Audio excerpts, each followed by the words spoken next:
ঈমান আনবো আমরা কার উপরে? খ্রিস্টানরা ঈমান এনেছে কার উপরে? আল্লাহর উপরে। কিন্তু খ্রিস্টানদের ঈমানটা কি পরিপূর্ণ না আংশিক? আংশিক, এজন্য তাদের ঈমান নাই।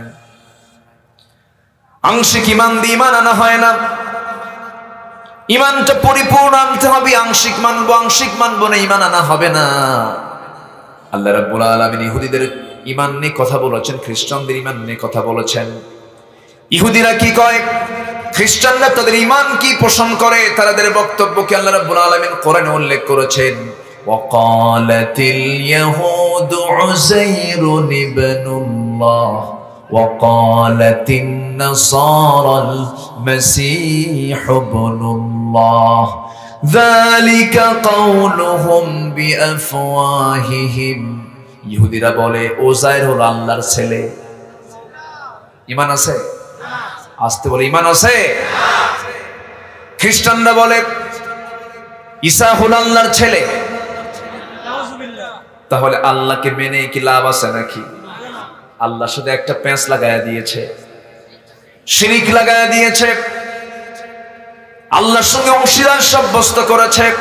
কিন্তু আমার আল্লাহ তিনি তার পরিচয় দিতে নিয়ে বলছেন, যারা পারেন আওয়াজ দিয়ে আমার সঙ্গে বলেন, কুল হুয়াল্লাহু আহাদ আল্লাহুস সামাদ লাম ইয়ালিদ ওয়া লাম ইউলাদ ওয়া লাম ইয়াকুল লাহু কুফুয়ান আহাদ। আল্লাহর কোন সন্তান, আল্লাহ কাউকে জন্ম দেন নাই, কারো থেকে জন্ম হয়ে আসেন নাই, তার সমকক্ষ পৃথিবীর কেউ নাই। আল্লাহকে চেনার জন্য আল্লাহ রাব্বুল আলামিন গোটা কোরআনের 3 ভাগের 1 ভাগ তাওহীদ নিয়ে কথা বলেছেন। তার পরিচয়টা আগে আমাদের জানা দরকার। প্রশ্ন করেছিলাম কিছুক্ষণ আগে, আমার আল্লাহ আছেন কোথায়? কোথায়? আরশ আজিমে তিনি সমাসীন আছেন। আর রহমান আলাল আরশিস তাওয়া, তিনি আরশ আজিমের সমাসীন আছেন। কিন্তু আরশ আজিমটা কোথায়? আমাদের হিসাব কুলাবে না, আমরা এটাকে কভার করতে পারবো না, আমাদের ব্রেন খেলবে না। আমরা এই মুহূর্তে বসে আছি লক্ষ্মীপুর জেলার সদর উপজেলার কি পূর্ব কল্যাণপুরে। এই জায়গায় ঠিক বসে আছি আমরা। এখান থেকে সোজা যদি আমরা মাথার উপরের দিকে তাকাই, প্রথমে আমরা তাঁবুটা দেখতে পাই। তাঁবুর উপরে যদি চাঁদ থেকে চাঁদটা দেখতে পাবো, চাঁদের উপরে আমরা মিটিমিটি করে জ্বলা কিছু তারকা দেখতে পাবো। এরপরে আমরা আকাশটা দেখতে পাবো, কিছু মেঘমালা দেখতে পাবো।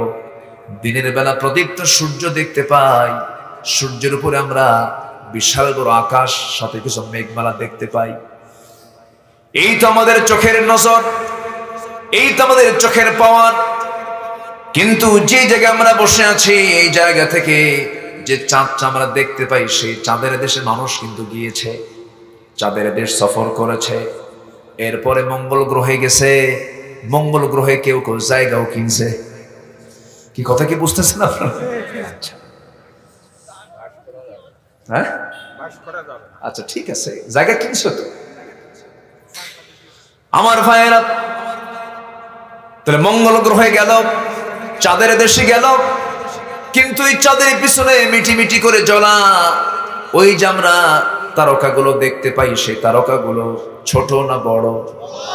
শুধু বড় না অনেক বড়? শুধু দূরে না অনেক দূরে? অনেক দূরে।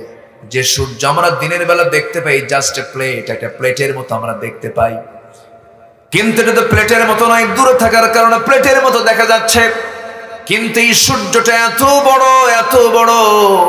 বিজ্ঞানীদের ধারণা এই দুনিয়ার এরিয়া হলো 50 কোটি 10 লক্ষ বর্গ মাইল।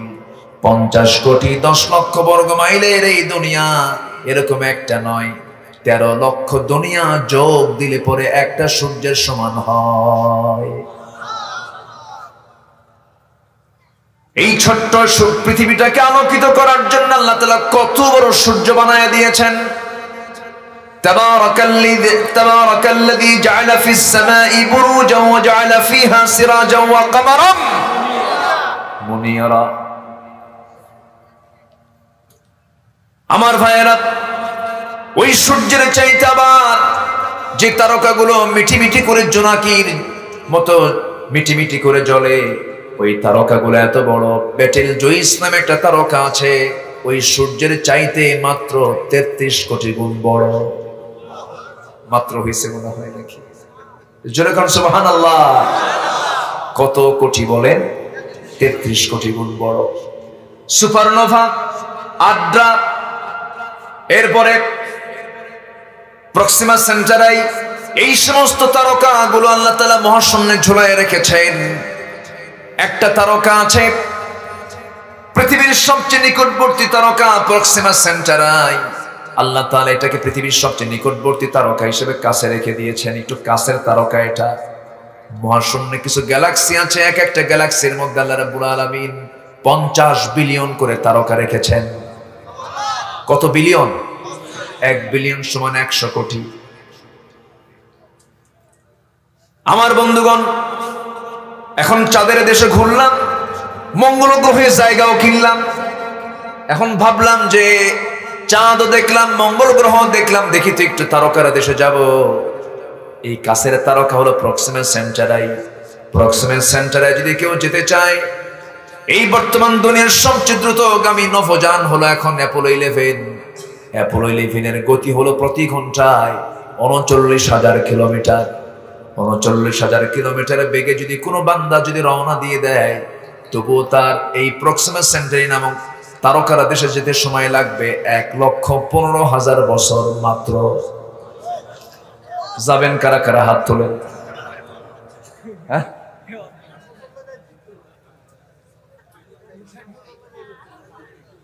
বাঁচবো কয়দিন? যাব কোন দিন? এই তো বললাম মহাশূন্যের কথা। এখনো কিন্তু আকাশে যাই নাই, তাও তারকাটা দূরের না কাছের? এমন কিছু তারকা আছে যে তারকার আলো এখনো দুনিয়াতে আর ছোট, দ্বিতীয় আকাশের তুলনায় প্রথম আকাশ তেমনই ছোট। ষষ্ঠ আকাশে আছে সিদরাতুল মুনতাহা। সেই সিদরাতুল মুনতাহায় আমার নবীজি যখন মেরাজ করেন, সাথে সফরের সঙ্গে ছিলেন জিবরিল আমিন আলাইহিস সালাতু ওয়াস সালাম। ষষ্ঠ আকাশে যাওয়ার পর, সিদরাতুল মুনতাহায় যাওয়ার পরে বললেন, আল্লাহ রাসূল, আমি আর যেতে পারবো না, এটা সীমান্ত বৃক্ষ, সীমান্ত বর্ডার, আর আমার পক্ষে যাওয়ার সম্ভব নয়। আপনার জন্য এখন স্পেশাল ফ্লাইট আসতেছে, আপনি এখন এটাতে চড়ে আপনি চলে যাবেন। আমার নবীজি এই দুনিয়াতে একমাত্র প্রথম ব্যক্তি, এটি তিনি শেষ ব্যক্তি যিনি দুনিয়াতে বসে আজ থেকে 1,500 বছর আগে 7টা আসমান পেরিয়ে আরশ আজিমের সফর করেছে। জোরে বলে সুবহানাল্লাহ। Marconi, Faraday, James Watt, Copernicus, Einstein, Dalton, Galileo, এই বড় বড় বিজ্ঞানীদেরকে আমরা দু একটা তথ্য দেওয়ার জন্য আমরা তাদেরকে মহাবিজ্ঞানী বলি। আমার নবীজি কত বড় বিজ্ঞানী ছিলেন, 7টা আসমান পেরিয়ে আরশ আজিম পর্যন্ত তিনি ঘুরেছেন। জোরে বলেন সুবহানাল্লাহ। আমার ভাইয়েরা, ওই 7 আকাশের উপরে আমার আল্লাহ তাআলার আরশ আজিম। আল্লাহ তাআলা বলছেন, ওয়াসিআ কুরসিয়ুহুস সামাওয়াতি ওয়াল আরদ ওয়ালা ইয়াউদুহু হিফযুহুমা ওয়া হুয়াল আলিয়্যুল আযীম। জোরে বলুন আল্লাহু আকবার। সেই আরশ আজিম আল্লাহ তাআলা সেখানে রেখে দিয়েছেন, আল্লাহ তাআলা সেখানে অবস্থান করছেন। কিন্তু আল্লাহর ইলমটা সব জায়গায় আছে। আল্লাহর ইলমটা এত সূক্ষ্ম, আমার আপনার বাড়ির গাছে, আমার আপনার বাড়ির চালের উপরে যে তেঁতুল গাছটা লাগিয়েছেন আপনি, সেই তেঁতুল গাছের পাতা এত বড় না ছোট ছোট? এই ঝিরিঝিরি পাতাগুলো কোনটা আগে পড়ে কোনটা পরে পরে খেজুর গাছের যিনি মালিক সে জানে না, কিন্তু আমার আল্লাহ ঠিকই জানে। জোরে বলি সুবহানাল্লাহ। আমি কি আলোচনা শেষ করে দেব? নড়াচড়া হচ্ছে যে, একটু ওঠা বসা হচ্ছে যে, হ্যাঁ? ও চাপ চুপ, হ্যাঁ খুব চাপ। না না, একটু বসেন না। যদি না বলে যান এটা কেমন হলো? রাস্তায় চলতে নিয়ে যদি কেউ রাস্তার নিয়ম ভঙ্গ করে, তখন পুলিশ কি দেয়? মামলা দেয়। আচ্ছা, নিয়ম শৃঙ্খলা ভঙ্গ করলে মাহফিলে এসে যদি মাহফিলের শৃঙ্খলা ভঙ্গ হয়, ফেরেশতা আছে না নাই? মামলাও আছে না নাই? আছে। আল্লাহ তাআলা বলছেন ওয়ানসিতু ফাসতামিউ লাহু ওয়ানসিতু। কোরআন যখন তুমি কোরআনের বৈঠকে বসবে চুপ থাকবে, শুনবা। এটা কার নিয়ম? আসতে বলবেন না, কার নিয়ম? নিয়মটা ভঙ্গ করা যাবে না। তো বসেন, আমরা সময় মতো শেষ করব। জোরে বলি ইনশাআল্লাহ। কয়টা কাজ শিখবো আমরা আজকে? 6টা। 1 নম্বর হলো ঈমান আনবো আমরা কার উপরে? আংশিক না পুরোপুরি? পুরোপুরি। আমার ভাইয়েরা, আরশ আজিমের কথা আমি বলছিলাম। আরশ আজিমটা কত দূর একটা ধারণা আমরা পেয়ে গেলাম। আল্লাহ বলছেন, বান্দারে তুই যদি আমার প্রতি ঈমান টানতে পারিস, যদি তোর মাইকলা গেল কোথায়? হ্যাঁ, সম্মানিত ভাইয়েরা,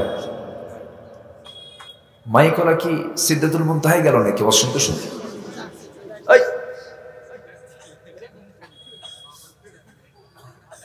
মানে ওয়াজ তো ওইদিকে চলতেছিল, বোঝেন না? ভাবলাম যে এখন ওইদিকে চলে গেল কিনা আবার।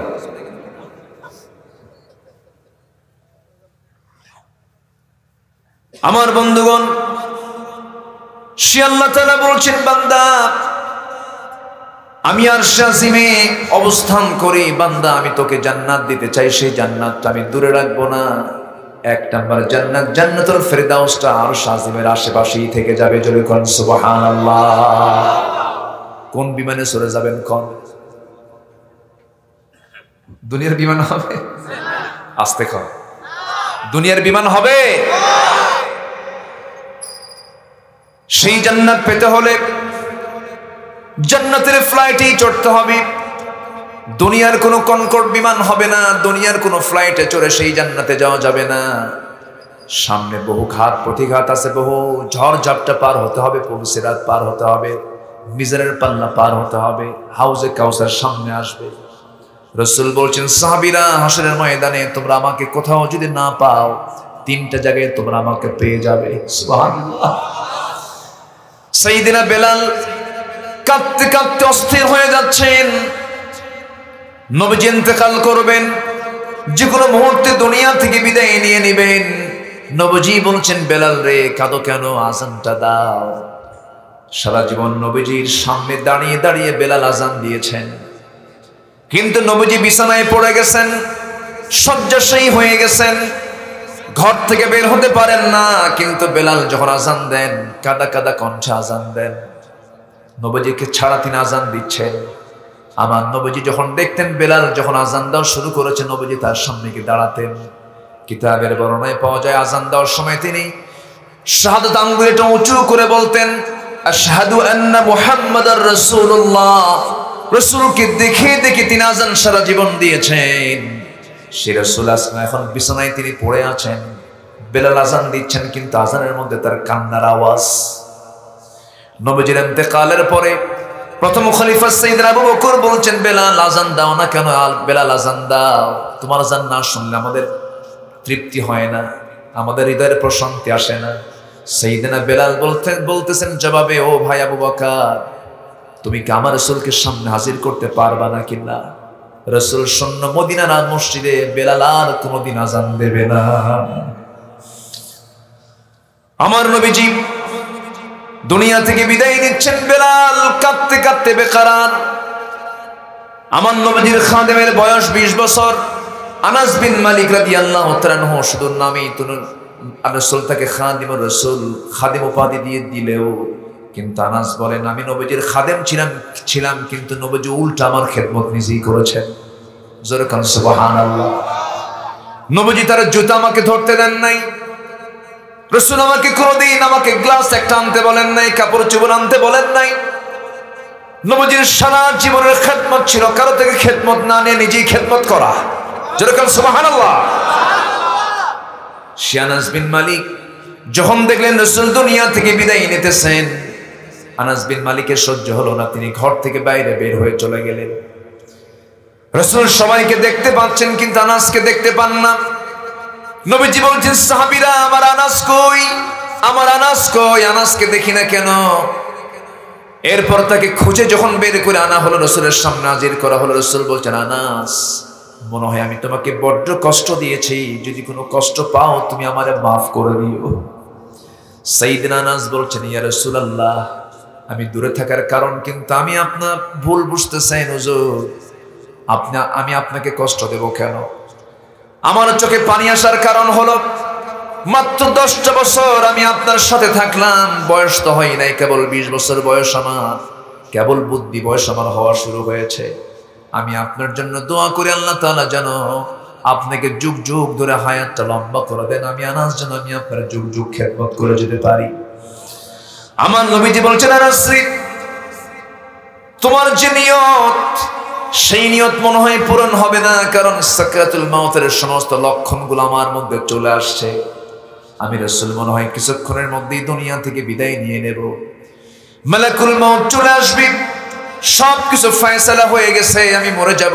ও আনাস, তবে আমি তোমাকে বলে যাচ্ছি, আমি আমার আল্লাহকে বলবো, আল্লাহ, বেহেশতে আমার কোনো খাদেম যেন কেউ নিযুক্ত না হয়, আমার আনাসকে তুমি আল্লাহ বেহেশতের খাদেম বানায়া দিও। আমার নবীজি সবার কাছ থেকে বিদায় নিচ্ছেন, বিদায় নিয়ে তিনি রাসূল বলছেন, সাহাবীরা, কোথাও যদি না পাও আমাকে তোমরা 3টা জায়গায় পাবে। তোমরা আমাকে 1 নাম্বার খুঁজবে মিজানের পাল্লায়, মিজানের পাল্লা যদি না পাও তোমরা আমাকে খুঁজবে পুলসিরাতে, পুলসিরাতেও যদি না পাও তোমরা আমাকে খুঁজবে হাউজে কাউসারে, আমার সঙ্গে তোমার সাক্ষাৎ হয়ে যায়, জান্নাতের পেয়ালা দিয়া হাউজে কাউসার থেকে পানি তুলে তোমাকে জান্নাতের পেয়ালা দিয়ে পানি পান করাবো, জনমের মতো তৃষ্ণা নিবারণ হয়ে যাবে, আমি তুমি একসঙ্গে জান্নাতে চলে যাব, কোনো বাধা থাকবে না। যেরকম সুবহানাল্লাহ। সেই দিন সবার সামনে আছে না নাই? আসতে বলবেন না, আছে না নাই? সবাইকে জান্নাত পেতে চাই নাকি? সবাইকে জান্নাত পেতে চাই। জান্নাত পেতে হলে জান্নাতের কাজগুলো করতে হবে, মুত্তাকির খেতাব নিতে হবে, সিদ্দিকের খেতাব নিতে হবে, ঈমান টানতে হবে, পাকা ঈমান, জীবনের মধ্যে কোনো শিরিক থাকবে না, জীবনের মধ্যে কোনো ভেজাল থাকবে না, জীবনের মধ্যে কোনো জুলুম থাকবে না। আমার দেশে বহু লোকের নাম আছে ঈমান আলী, কিন্তু ফজর পড়ে না, নাম হলো আতর আলী, কিন্তু গাজার গন্ধে কাছে যাওয়া যায় না, আছে না নাই? নাম হলো হিম্মত আলী, কিন্তু সাইকেলের চাকা বাস চলে সিথিয়ে পড়ে, আছে না নাই? নাম দিয়ে কাম হবে না, শক্ত ঈমান আনতে হবে, যেন কোনো শিরক তাকে আক্রান্ত না করে, কোনো জুলুম যেন তাকে আক্রান্ত না করে। আমার দেশে বহু ঈমানদার আছে, মুখে দাড়ি, মাথায় টুপি, আলেমদের বিরুদ্ধে মিথ্যা রায় দেয়, আছে না নাই?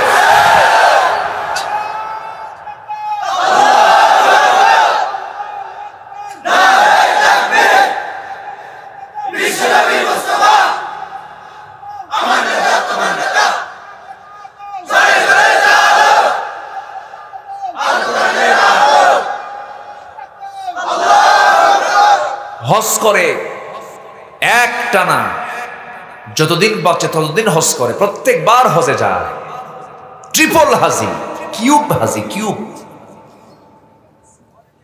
ট্রিপল হাজি হজ করেছেন, জনগণের টাকা মেরে খান, আছে না নাই? রাস্তার টাকা মেরে খান,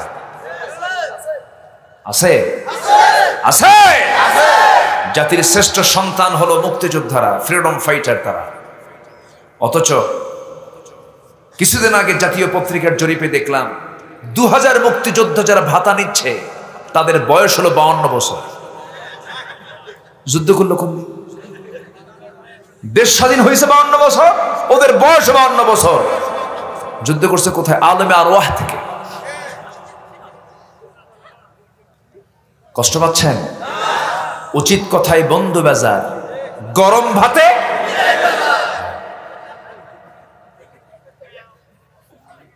দুষ্ট কিছু আছে না নয়?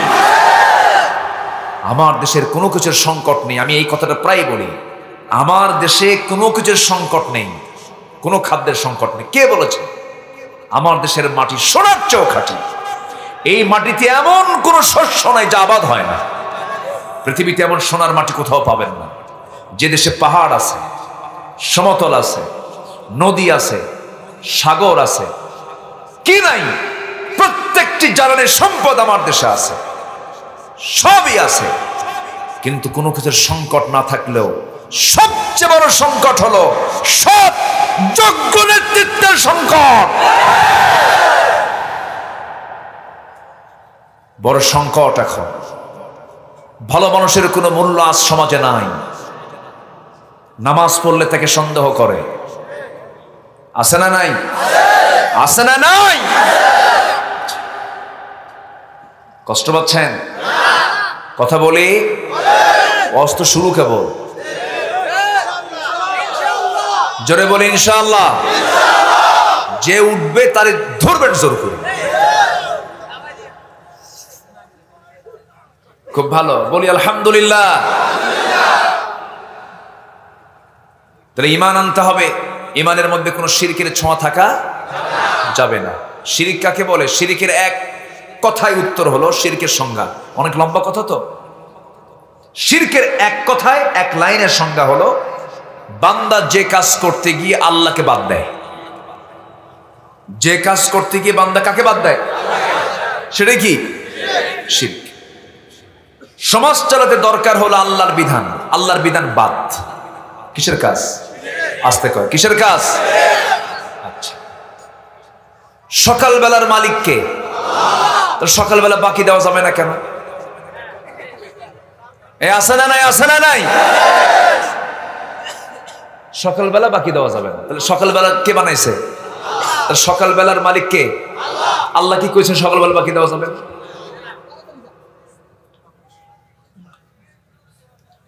শনিবারে বাঁশ কাটা যাবে না যদি মানুষ মরে। আস্তে কেন? বৃষ্টির দিন বিয়ে করা যাবে না, বৃষ্টির দিন বিয়ে করলে পরে সারা জীবন ওর চোখ দিয়ে পানি পড়বে। ওই যে বৃষ্টিতে পানি পড়ে, এগুলো আছে না বলেন তো? শিরক। আল্লাহ তাআলা তুমি আমাদের শিরক মুক্ত ঈমান আনার তৌফিক তুমি আল্লাহ দিয়া দাও। তাহলে সমাজ চলতে হবে কার বিধান দিয়া? যদি কেউ মানুষের বিধান দিয়ে চলে, এটা কিসের কাজ? কথা ক্লিয়ার? তাহলে আমরা কি ইমানদারের সমাজে, ইমানের সমাজে আছি না শিরকের সমাজে আছি? আচ্ছা, আমার দেশে কি মদ আছে? সমাজে কি জুয়া আছে? জুয়া বোঝেন তো? মোনাজাত ধরে, মোনাজাত বোঝেন তো না? জুয়া কিন্তু মোনাজাত ধরে, এরকম করে মোনাজাত ধরে, কেউ কারোটা দেখে না। কি মোনাজাত পার্টি আছে নাকি? তাহলে মদ আছে, জুয়া আছে, জেনা তো নাই? জেনাও আছে। আচ্ছা, সুদ আরো বেশি। আচ্ছা, তাহলে মদ, জুয়া, সুদ, জেনা, এটা কি ইসলামী সমাজের বৈশিষ্ট্য না আবু জেহেলের সমাজের বৈশিষ্ট্য? তাহলে কোন সমাজে আছি আমরা?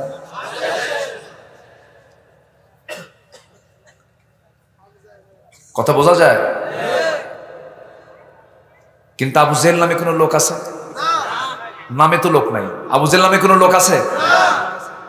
কিন্তু আবু জেহেলের চরিত্র আছে না নাই?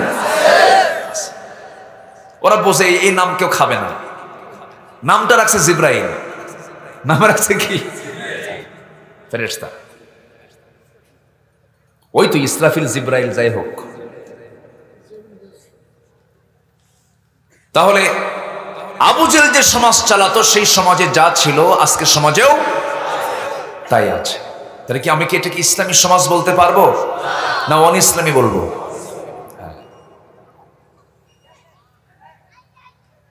সম্মানিত ভাইয়েরা, একটু মনোযোগ দিয়ে কথাটা শোনার চেষ্টা করবেন। অনেকের চিন্তা কি জানেন? নামাজ পড়বো, সুদও খাবো, আল্লাহ খুশি থাক, শয়তানও বেজার না হোক। আচ্ছা, অথবা নামাজ পড়বো, সুদও খাবো, নামাজের সওয়াব, সুদ খাওয়ার গুনাহ, ওজন তো হবে। মাওয়াজিনুহু ফাহুয়া ফি আইশাতির রাদিয়া, ওজন তো হবে, ওজনে তো নামাজই ভারী হবে, যা আমি জান্নাত পাবোই। এরকম চিন্তা করা কিছু লোক আছে না নাই? আছে না নাই? এই প্ল্যান করে জান্নাত পাওয়া যাইবে না। আসতে বলবেন না, যাইবে। বনের টাকা, বনের সম্পদ, বনের জমি মেরে খাওয়া ভাই তো লক্ষ্মীপুরে একটাও নাই। আছে? আছে? বাপ মারা গেছে এক যুগ, বনের সম্পত্তি ভাই বুঝে দেয় না। যখনই বনটা আসে এসে বলে ভাই ওই যে, পুরোটা বলার সাহসও পায় না, ওই যে কথা বলছেন ভাই কই খুব ব্যস্ত আমি। এক যুগ পার হয়ে গেছে, ব্যস্ততা কাটে না। বছরে 2 বার দাওয়াত দেয়, একটু পিঠা খাওয়া, একটু পর্বে বিভিন্ন দাওয়াত দিয়ে পিঠা খাওয়া, পাশে আবার বসায় নেয়। বোনকে বলে বোন তুমি তো আমার বোন, এটা কথা বলি কি, অংশ নিলে কিন্তু ধ্বংস হয়। কি ফতুয়া দিল দেখে, একদম শয়তান থেকে ওহী নাজির হয়েছে। এটা এরকম আছে না নাই? অথচ আল্লাহ বলছেন লিযযাকারি মিসলু হাযিল উনসাইন। আল্লাহকে মেয়েদের অংশ ভাগ করে দিয়েছেন। ফারায়েজ যারা পড়েছেন, আগে মেয়েদের অংশ, আগে আল্লাহ তাআলা মেয়েদের অংশ আগে তুলে ধরেছেন। আগে মেয়েদেরকে বুঝায় দাও। ভাইয়ের কাছ থেকে বঞ্চিত বোন আছে না নাই? আছে না নাই? বাবার সম্পত্তি থেকে বঞ্চিত মেয়ে আছে না নাই? বাবা জীবদ্দশায় মেয়ের সম্পত্তি ছেলেকে লিখে দেয়। এরকম লোক তো লক্ষ্মীপুরে নাই। ওদিকে কোন হাজী সাহেব, ওদিকে কি সাহেব? হাজী সাহেব। এগুলো ইসলামী সমাজের বৈশিষ্ট্য নয়। মুসলমান কাকে বলে? পরিপূর্ণ ঈমান তার মধ্যে রাখতে হবে, থাকতে হবে। আংশিক মানবো, আংশিক মানবো না, তা হবে না। আল্লাহ তাআলা এখানে শুধু আল্লাহর প্রতি ঈমান আনার কথা বলেন নাই, তিনি বলেছেন ওয়ালাকিন্নাল বিররা মান আমানা বিল্লাহ ওয়াল ইয়াউমিল আখির ওয়াল মালাইকাতি ওয়াল কিতাবি ওয়ান নাবিয়্যিন। কিতাবকে মানো, কিতাব ছাড়া তুমি কিসের ঈমান আনো? কিতাবকে তোমার মানতে হবে, নবীদেরকে মানতে হবে। ঈমানটা তোমার পরিপূর্ণ রূপে আনতে হবে। ঈমান তুমি পরিপূর্ণ আনবে না, ওই ঈমান দিয়ে তুমি জান্নাত পাবে না। আমার বন্ধুগণ, নাম্বার 2 আল্লাহ তাআলা ইনফাক ফি সাবিলিল্লাহর কথা বলছেন, দানের কথা বলছেন। মাল তুমি খরচ করো, মাল দিয়েছেন কে? ওয়া আতাল মাল আলা হুব্বিহি যাবিল কুরবা ওয়াল ইয়াতামা ওয়াল মাসাকিন ওয়া ইবনাস সাবিল ওয়াস-সাইলিনা ওয়া ফির রিকাব। আল্লাহ তাআলা এখানে সবগুলো খাতগুলো জানিয়ে দিয়েছেন। মাল যে খরচ করবে এর মধ্যে 1 নাম্বার হলো কুরবা, নিকটাত্মীয়দের জন্য খরচ করবা।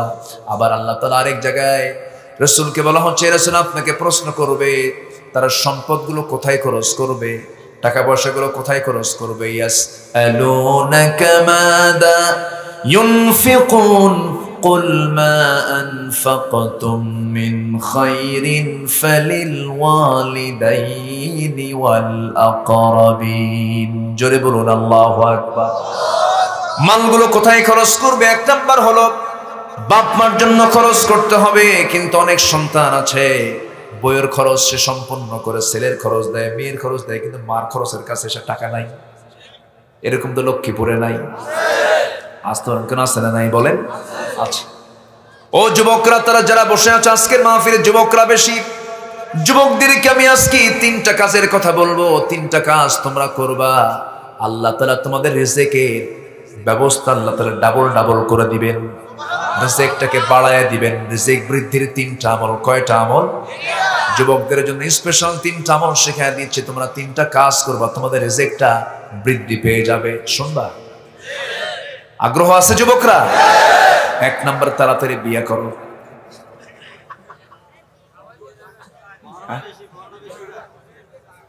কে তোমার খুশি হওনি বিয়ের কথা শুনে?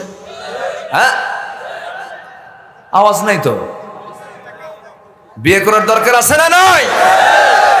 বিয়ে দরকার না জেনা দরকার? এখন তো বোঝা দরকার, বিয়ে ভালো না জেনা ভালো? জেনা বন্ধ হবে কি করলে পরে? বিয়ে করলে পরে। আজকের সমাজে জেনা বেশি না বিয়ে বেশি? কথাটা শুনলে যদিও তোমাদের হাসি আসতেছে, কিন্তু না। হুজুর আপনি কি আমলের কথা বললেন? কিন্তু না না, এটাই শ্রেষ্ঠ আমল, এটাই বরকতময় আমল। তোমার সম্পদ বাড়বে, বাড়িতে তুমি মেহমান নিয়ে আসবা যখন। এই দেশে যত ধনীর তালিকা আছে, যত গ্রুপ অফ ইন্ডাস্ট্রিজ গুলো আছে, দেখবা তারা আগে বিয়ে করছে, বিয়ের পরে সম্পদ পাইছে। আমার নবীজি বিয়ে করার পরেই সম্পদ পাইছে, ঠিক কিনা? বিয়ে করবা না কেন? অনেকের বিয়ে করতে করতে যত বড় শিক্ষিত তত লেট ম্যারেজ, পড়তে পড়তে বুড়া হয়ে যায়, 50 বছর, দাঁতও নড়ে, চোখও নাই, আছে না নাই? 50 বছর বয়সে বিয়ে করে, 60 বছরে বাচ্চার বাপ হয়। বাচ্চাটা রাস্তা দিয়ে যখন হাঁটে তখন লোকরা বলে, এই ছেলে তোমার এটা দাদা না নানা। আমার নবীজি বিয়ে করেছেন 25 বছর বয়সে। কত বছর? Standard age. বাপও নাই, মাও নাই, বাপও নাই, মাও নাই, এতিম, দুই দিকের এতিম তিনি, মা ছাড়া, ওইদিকে বাপ ছাড়া, ওইদিকে দাদা ছাড়া। 25 বছর বয়স, 25 বছর বয়সে তিনি বিয়েটা করে নিয়েছেন। যৌবন থাকলে বিয়ে তো করতে হবে বাবাজি। ও যুবকরা আজকে যারা আছো, যারা মাহফিল এসেছো, জিনার কাজ করা যাবে না, জিনার কাজ করা যাবে না।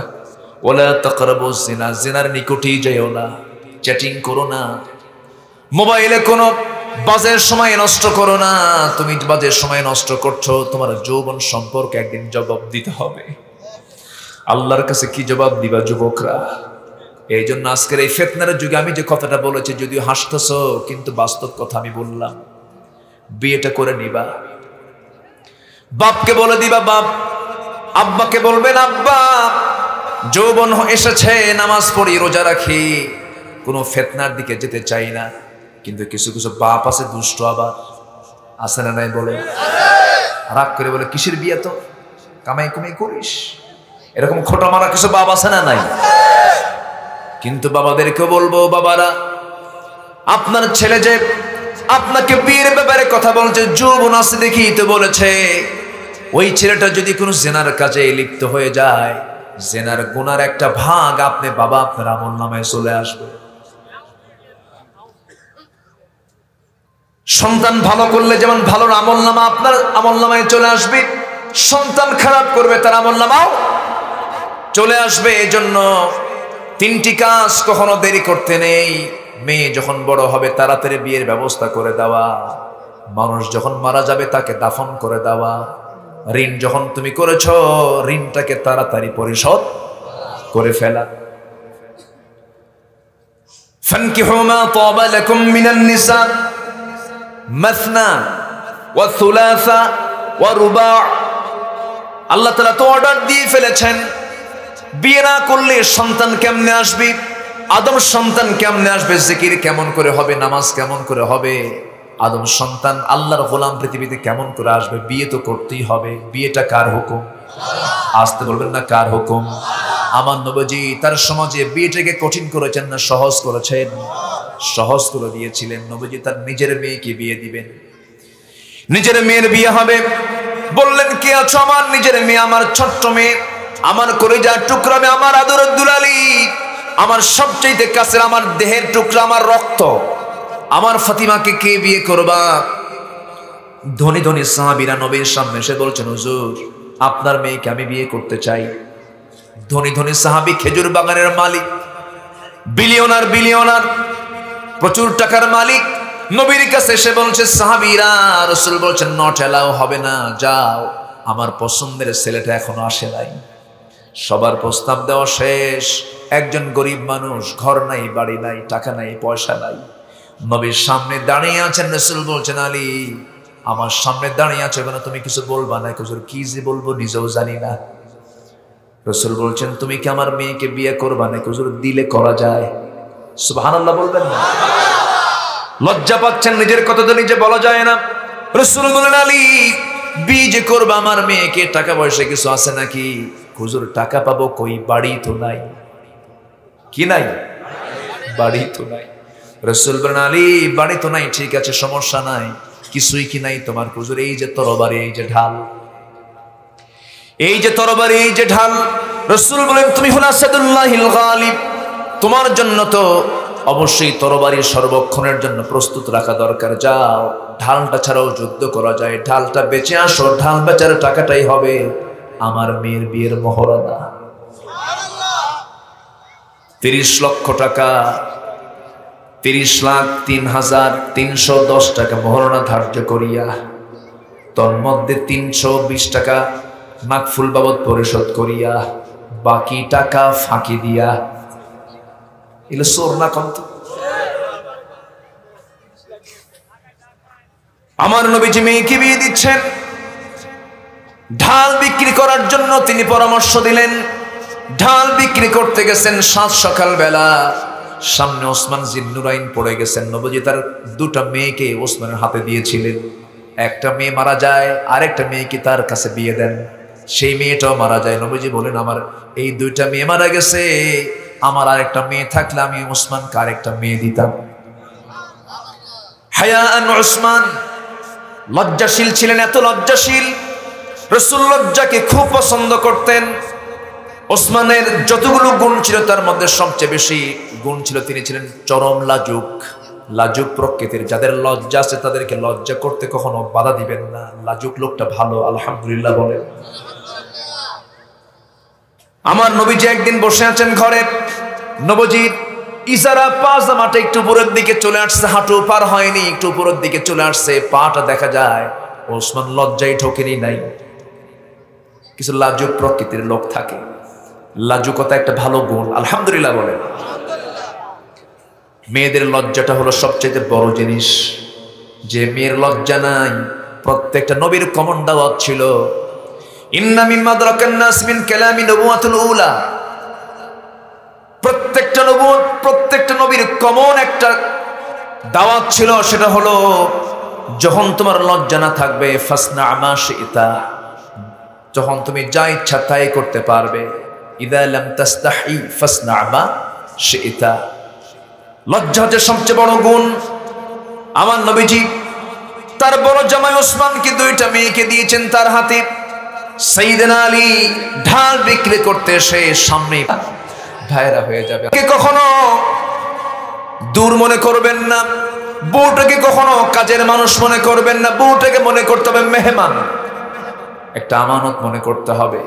একটা আমানত মনে করবেন, তার জীবন যৌবন সবকিছু আপনার জন্য উৎসর্গ করে, বাবা ছেড়ে, ভাই ছেড়ে, বোন ছেড়ে, নিজের বাড়ি ঘর ছেড়ে সারা জীবনের তোরা আপনার বাড়িতে সে চলে আসছে। একটা বারের জন্য খোটা দিয়ে কোনো স্বামী কোনো স্ত্রীকে কথা বলা জায়েজ নাই। আমার ভাইয়েরা রাসূল মেয়েকে বিয়ে দিলেন। বিয়ে দিয়ে চোখের পানি মুছতে মুছতে বলছেন, মা এতদিন আমার ঘরে ছিল, এখন তুমি যাবে স্বামীর ঘরে, আমি তোমাকে বিদায় দিচ্ছি, চলে যাও। একটা পিসদানি দিলেন, একটা মশক দিলেন, একটা চামড়ার তোশক দিলেন। রাসূল কিন্তু উপহারও দিয়েছেন, একটা পিসদানি, একটা চামড়ার তোশক, আর একটা পানির মশক, আর একটা হলো গ্লাস, একটা পান পাত্র দিয়েছেন। এরপরে বলছেন, মা স্বামীর ঘরে চলে যাও, আর একটা কথা শোনো মা, মৃত্যুর দিন পর্যন্ত যেন স্বামীর বিরুদ্ধে একটা নালিশ যেন আমি বাপ আমার কানে না আসে। সুবহানাল্লাহ বলবেন না? এখন মেয়ের বাপরা কি করে? মেয়ের বাপ মেয়েকে বিয়ে দিয়ে বলে, মা যা স্বামীর ঘরে যা, যদি কিছু বলে শুধু ফোন দিবি, খাইয়া ফেলাবো। আছে না কিছু, আছে না? জীবনও সুখ হবে না, জীবনও সুখ হবে না। মাদেরকেও বলবো আমি, অনলাইনের কল্যাণের সব আওয়াজগুলো সবার কাছে চলে যায়। মাদেরকেও বলবো আমি, আমার মায়েরা স্বামীর ঘর পাওয়ার পর ভাববেন এটি আমার শ্রেষ্ঠ ঘর। বিয়ের পরে একটা মেয়ের জন্য শ্রেষ্ঠ ঘর বাবার ঘর না স্বামীর ঘর? বাবার ঘর না স্বামীর ঘর? স্বামীর ঘরটাকে আপনি শ্রেষ্ঠ ঘর মনে করবেন, তাহলে সুখ পাবেন। যে মেয়েটা বারবার পিছু টানে বাবার বাড়ির দিকে, সে কখনো সুখী হতে পারবে না, পুরনো সংসার সে করতে পারবে না কখনো। ফাতিমা রাদিয়াল্লাহু তাআলা একদিন আমার নবীর বাড়িতে এসেছেন, নবীর সামনে নামাজ পড়তেছিলেন। বসে বসে নামাজ পড়া দেখে রাসূল বলছেন, ফাতিমা তোমার কম বয়স, বসে বসে নামাজ পড়ো কেন? ফাতিমা বলছেন, আব্বা আমি দাঁড়িয়ে দাঁড়িয়ে নামাজ পড়ি, আমি সব সময় বসে বসে নামাজ পড়ার হেতু হলো আমার গায়ে যে জামাটা দেখতে পাচ্ছেন সেই জামার পিছনের অংশ একটু তালি আছে, সেরা আছে, আমি যদি দাঁড়িয়ে নামাজ পড়তে যাই, সেরা অংশটুকু আপনার নজরে পড়বে, আপনি আমার আব্বা। এই সেরা অংশটুকু আপনার নজরে পড়ার সঙ্গে সঙ্গে আপনার মনে চিন্তা আসতে পারে, আমার জামাই আলী আমার মেয়েটাকে কাপড়ের কষ্ট দেয়, আমার স্বামীর এতটুকুন দুর্নাম প্রকাশ পেয়ে যাক, এটাকে আমি চাই নাই মনে করে বসে বসে নামাজ পড়তেছি। জোরে বলি সুবহানাল্লাহ। অনেকদিন পর আমার নবীর কাছে ফাতিমা একদিন আসলেন, এসে বলছেন, আব্বাজান আমি পিষদানি দিয়ে আটা পিষতে পিষতে আমার হাতে দাগ পড়ে গেছে, কড়া পড়ে গেছে। কূপের পানিতে পানি তুলতে তুলতে বালতি দিয়ে আমার কোমরে দাগ পড়ে গেছে। আমি ঘর ঝাড় দিতে দিতে আমার কাপড়গুলো ময়লা হয়ে যায়, আমি পরিষ্কার করার সময় পাই না। আমার দুইটা ছেলে হাসান হোসাইন সব মিলিয়ে আমি পরামর্শ করেছি আমার স্বামীর সাথে, তার সঙ্গে পরামর্শ করে আপনার কাছে আসলাম। আপনি তো রাষ্ট্রপ্রধান, দেখুন তো মেহেরবানি করে আমাদের জন্য একজন খাদেম অথবা একটা কাজের মানুষ দেওয়া যায় কিনা। নবীজি বলছেন, মা এইদিকে আসো। কাছে টানলেন, একটু আড়ালে নিয়ে গিয়ে বলছেন, মা তুমি শোনো, তুমি কি দেখেছো মুহাম্মদ বিন আব্দুল্লাহ কখনো অন্যের দ্বারা কাজ করায় নাই নাকি? আল্লাহু আকবার। তোমার বাবা মুহাম্মদ সাল্লাল্লাহু আলাইহি ওয়াসাল্লাম কারো দিয়ে তো আমি কাজ করায় নেই না। আমার ঘর আমি নিজে ঝাড়ু দেই, আমার কাপড়টা আমি নিজেই ধুয়ে ফেলি, আমি আমার সমস্ত কাজগুলো আমি নিজেই সম্পন্ন করি, কারো অপেক্ষায় আমি আমার কাজকে ফেলে রাখি না। সারা জীবনের সুন্নাত হলো এটা আমার। মা তুমি আমার মতোই থাকবে, কাজের মানুষের দরকার নাই, যাও। আমি তোমাকে আমল শেখায় দিচ্ছি। সুবহানাল্লাহ, আলহামদুলিল্লাহ, আল্লাহু আকবার 33 33 বার বলবে। আল্লাহ তোমার সমস্ত আমলগুলোকে, সমস্ত কাজগুলোকে আমার আল্লাহ তোমার জন্য সহজ করে দিবেন। যেরকম সুবহানাল্লাহ। যুবকরা, নাম্বার 1, তাড়াতাড়ি বিয়ে করে নিবা। তোমার যৌবন আছে, তোমার বিয়ে করা উচিত। বিয়েটা করবা, তুমি রিজেক্ট দিবেন কে? আসতে বলবেন না, রিজেক্ট দিবেন কে? তুমি প্ল্যান করবা, পরিকল্পনা করবেন কে? তুমি বিয়ের সিদ্ধান্ত নিবার সঙ্গে সঙ্গে আরশ থেকে রিজেকের ফয়সালা হয়ে যাবে। জোরে বলি সুবহানাল্লাহ। যুবকরা মন খারাপ করছে আছে? হ্যাঁ, খুশি হয়েছে তো?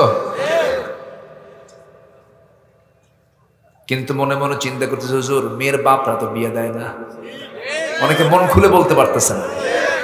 আমি তো সব কথাই বলে দিলাম। মেয়ের বাবারা বলে ছেলে কি করে, এটা আগে বলা উচিত না, প্রশ্ন করা উচিত ছেলেটার তাকওয়া আছে কিনা, ঠিক কিনা বলে?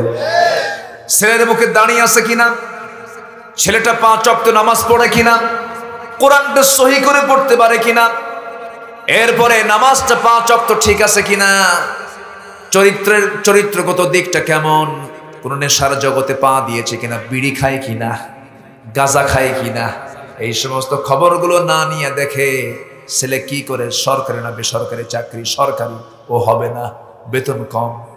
আচ্ছা ঠিক আছে, সরকারি হবে, তবে উপরিয়া কামাই আছে নাকি? উপরিয়া কামাই বোঝেন তো, আসমান থেকে ওহি উপরিয়া কামাই আছে নাকি? আচ্ছা গেল। এরপরে এই সমস্ত কাজ তো থাকতেই হবে। আবার মঙ্গল গ্রহে অফিস আছে কিনা, কোন গ্রহে, আমেরিকার সিটিজেনশিপ আছে কিনা, লন্ডনে তার ব্যবসা বাণিজ্য আছে কিনা, সব কিছু শর্ত আরোপ করে দেয়। আপনার মেয়েকে আপনি ওই সমস্ত টাকাওয়ালার কাছে বিয়ে দিয়েছেন, বিলিয়নার কাছে বিয়ে দিয়েছেন, কিন্তু ঈমান যদি না থাকে, আল্লাহর কসম করে বলি, সুখ পাবেন না, পাবেন না, পাবেন না, ঠিক কিনা? টাকাওয়ালা না আল্লাহওয়ালা? বলেন, টাকাওয়ালা না আল্লাহওয়ালা?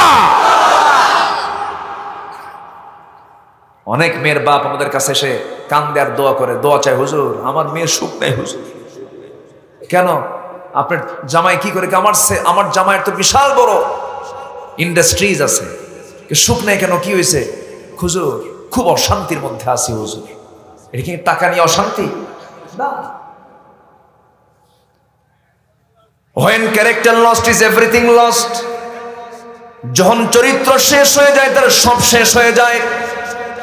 এই জন্য চরিত্র আগে দেখতে হবে। রাসূল চরিত্র আগে দেখতে বলেছেন, তাকওয়াটাকে দেখতে বলেছেন। যুবকদের জন্য কয়টা আমল শিখিয়ে দিতে, কয়টা আমলের কথা বলেছি আমি? নাম্বার চলতেছে কয়টা? আরো আছে কয়টা? শুনবা আজকে? খুব ভালো, বলি আলহামদুলিল্লাহ। মেয়েরাও কিছু দুষ্ট আছে, যে ছেলেদের মুখে দাঁড়িয়ে আছে ওদেরকে পছন্দ করে, আছে না নয়? ছেলের মুখে দাড়ি বলে যে না এটা তো সাসা হয়ে গেছে, তাই না? কেমন পছন্দ? মাথার চুলগুলো থাকতে হবে একটু আধুনিক style, Messi style, Neymar style. এইদিকে চুল নাই, পিছনেও চুল নাই, মাথার উপরে গোল কইরা কাউয়া কাটিং, আছে না নাই? ছোট্ট ছেলেটা হাসতেছে। মাথার চুল দেখেন না এখন? মাথার চুলগুলো দেখেন না? বিশ্রী। আমার বুঝে আসে না এই রুচিগুলো কেমনে আসলো। শার্ট প্যান্টের সাইজ বাইজ নাই, ওই শার্ট প্যান্টের নামাজও হবে না। আচ্ছা, হাঁটু ফাটা দিলে কি নামাজ হয়? আগে নামাজ না আগে সতর? আগে সতর না আগে নামাজ? আগে সতর। দুই হাঁটুতে কাপড় নেই, দুই হাঁটু ফাটা ফাটা। নতুন প্যান্ট কিনে আনছে ফাটা, দাম 4000, ফাটা প্যান্ট 4000। আমি কি ভুল কইছি? এই হচ্ছে পোশাকের অবস্থা। আখিরি জামানায় মানুষ পোশাক পরবে, কিন্তু পোশাক পরেও তাকে উলঙ্গ দেখা যাবে।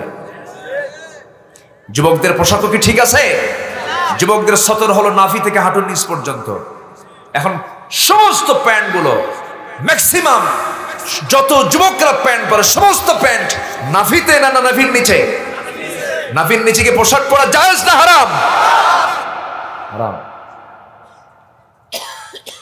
বেল্ট থাকতে হবে নাভির উপরে, সেই বেল্ট, সেই ফিতা নাভির নিচে চলে যায়। প্যান্ট পরছে আর এরকম ছোট্ট একটা প্যান্ট পরছে আর শার্ট পরছে, নামাজে দাঁড়াইছে, বছর কয়েক আগের কথা। আমি মসজিদে ঢুকে দেখি যে এক ছেলে নামাজ পড়তেছে এরকম প্যান্ট পরে। তো ভাবলাম কি যে নামাজ হবে আজকে, আল্লাহ জানে। রুকুতে যখন গেছে তখন দেখি রুকুর ঠেলায় প্যান্ট নিচের দিক, শার্ট উপরের দিক, মাঝখানে ফাঁকা। তো ভাবলাম সেজদায় যে কি হবে আল্লাহ জানে। সেজদায় যখন গেছে তখন দেখি প্যান্ট খুইলা আন্ডার প্যান্ট বের হয়েছে। আমি কি ভুল কইলাম? ওই সমস্ত প্যান্ট পরা যাবে না। মেয়েদের পোশাকের সাইজ বাইজ নাই। মেয়েরা বোরকা পরে, এখন বোরকাও পরে। বোরকাও এখন একটা কি স্টাইল, ফ্যাশন। বোরকা দেখানো না ঢাকানো? মানে বোরকার উদ্দেশ্য কি দেখানো না ঢাকানো? এখন কি ঢাকায় না দেখায়? কত কালার, কত ডিজাইন, এমব্রয়ডারি, তারপরে চমকি লাগানো, আয়না লাগানো। বোরকার গায়ে কি লাগানো? আয়না। আয়না মানে আসো। তাহলে কি হলো? এই জাতীয় বোরকা পরা যাবে না। বোরকা পড়তে হবে, কালার হবে কয়টা? কাল গোরাব, যেন কাকের মতো দেখা যায়। মাথা থেকে পা পর্যন্ত সব কাক। কাকের হাত, পা, চোখ, কান, নাক সব কালো। এরকম কালো বোরকা পরে আপনি বাইরে বের হবেন, ঢাকবেন। মেয়েদের মুখটাও বের করা জায়েজ নাই প্রয়োজন ছাড়া। যদি কেউ সস্তা ফতুয়া দেন, এটা ভুল বলেন তারা। মুখটা যদিও সতরের আওতা মুক্ত করা হয়েছে, কেন? মুখে আছে চোখ, এই মুখ অবয়বে আছে চোখ, নাক, মুখ। চোখ দিয়ে দেখতে হয়, নাক দিয়ে শ্বাস নিতে হয়, মুখ দিয়ে খেতে হয়। এই জন্য এই চেহারাকে সতরের আওতা মুক্ত করে রাখা হলেও পুরুষ নারীর দিকে আকৃষ্ট হয় কি দেখে? মুখ দেখে। বলে, প্রিয়তমা, তোমার প্রশস্ত কপাল, তোমার লম্বা লম্বা নাক, তোমার ভ্রুযুগল এবং তোমার ডাহুক ডাহুক চোখ। কি আমি কি ভুল বলতেছি? তাহলে এতক্ষণ ধরে ওয়াজ করতেছে কিসের? কিসের? মুখে, চেহারা। এই জন্য চেহারাকেও ঢাকতে হবে, মেয়েদের চেহারাকেও ঢাকতে হবে। সবার বাড়িতে মা বোন আছে না নাই? আছে না নাই? এগুলো শিখায় দিবেন। বোনকে বোরকা পরায় দিবেন, বউকে বোরকা পরায় দিবেন। এবং পর্দা হলো সবচেয়ে অর্জিন পর্দা হলো নিজের যে সমস্ত নিকটবর্তী আত্মীয় স্বজন আছে যাদের সঙ্গে দেখা করা জায়েজ নাই ওদের সঙ্গে পর্দা করা। বাইরের লোকের দ্বারা যতটুকু ক্ষতি হয় নিজের লোকের দ্বারা ক্ষতির সম্ভাবনা কম না বেশি? বেশি। চাচাতো ভাই, মামাতো ভাই, খালাতো ভাই, কি ফুফাতো ভাই, দুলা ভাই আছে না নাই? দেখা করা জায়েজ। দেবর ভাসুর দেখা করা জায়েজ, এগুলো খুব সাবধান। দুলা ভাই শালিকে হুন্ডায় তোলে, এরকম সিস্টেম তো লক্ষ্মীপুরে নাই, আছে? দুলা ভাই পিছনে শালিকে হুন্ডায় উঠায় নিয়ে হাঁটে, চলছে, গাড়ি চালাচ্ছে। এখন শালি চিন্তা করে দুলা ভাই মানুষ বলছে যখন উঠি, দূরেই বসে, দুলা ভাইয়ের গায়ের সঙ্গে গা লাগলে কেমন হয়? দুলা ভাই আবার এমন দুলা ভাই সামনে যে এমন ব্রেক মারে, এক ব্রেকে গ্যাপ পূরণ আছে না? এই গ্যাপ পূরণ করার দরকার নেই, এই সুযোগ দেওয়ার দরকার নেই। পর্দা করতে হবে। একজন নারী 4 জন পুরুষকে জাহান্নামে নিয়ে যাবে। কয়জন? স্বামীকে নিয়ে যাবে, ভাইকে নিয়ে যাবে, বাবাকে নিয়ে যাবে, ছেলেকে নিয়ে যাবে। এই জন্য সতর্ক থাকবো আমরা সর্বোচ্চ। জোরে বলি ইনশাআল্লাহ। নাম্বার 2 হলো বাপ মার সঙ্গে সুন্দর আচরণটা করবা। যুবকরা, বাপ মার সঙ্গে যত সুন্দর আচরণ করবে তোমার রিজিক তত খুলতে থাকবে। নাম্বার 1 বলে দিয়েছি। নাম্বার 2 হলো বাপ মার সঙ্গে সুন্দর আচরণ করবে। নাম্বার 3 হলো তোমার দায়িত্ব হলো জীবনের সকল জায়গায় ভয় কাউকে করা যাবে না, ভয় করতে হবে একমাত্র কাকে? এই 3টি কাজের বিনিময়ে আল্লাহ তোমার রিজিক অবারিত করে দিবেন, সব খুলে দিবেন। আকাশের রহমতগুলো তোমার জন্য বর্ষিত হতে থাকবে। আল্লাহ তাআলা যুবকদেরকে এগুলো আমল করার তৌফিক দান করুন। জোরে বলি আমিন। 6টা কাজ। 1 নাম্বার ঈমান, নাম্বার 2 হলো দান, নাম্বার 3 হলো নামাজ কায়েমের সংগ্রাম করা, নামাজ কায়েমের সংগ্রাম করা। ওয়া আকামাস সালাহ ওয়া আতাজ যাকাহ, যাকাত আদায় করা।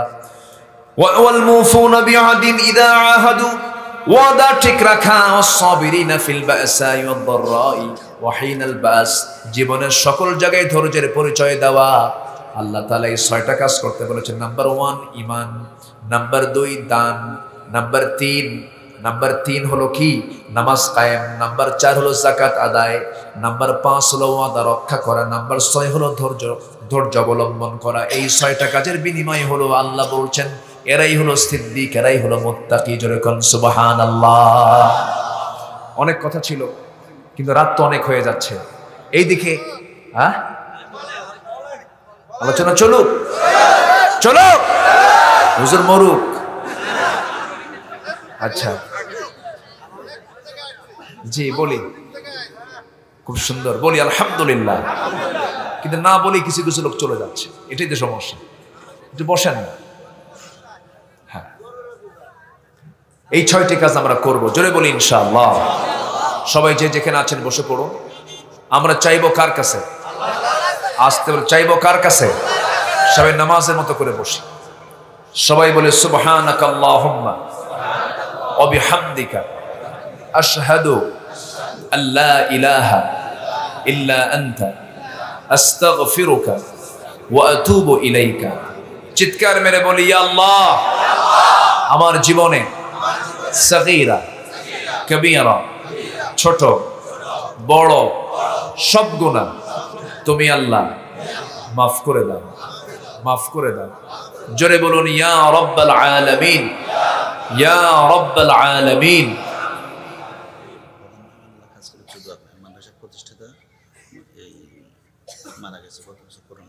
জি, অত্র প্রতিষ্ঠানের যিনি প্রতিষ্ঠাতা ছিলেন মরহুম মকবুর, তিনি আল্লাহ তুমি তার কবরটাকে জান্নাতের টুকরা বানায় দাও।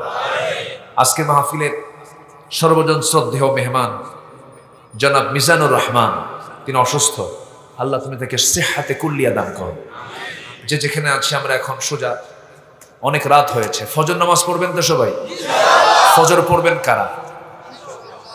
জোরে বলি ইয়া আল্লাহ, আমাদেরকে ফজর, জোহর, আসর, মাগরিব, ইশা 5 ওয়াক্ত সালাত আদায় করার তৌফিক তুমি আল্লাহ দিয়ে দাও। জোরে বলি আমিন, আরো জোরে আমিন, আরো জোরে আমিন।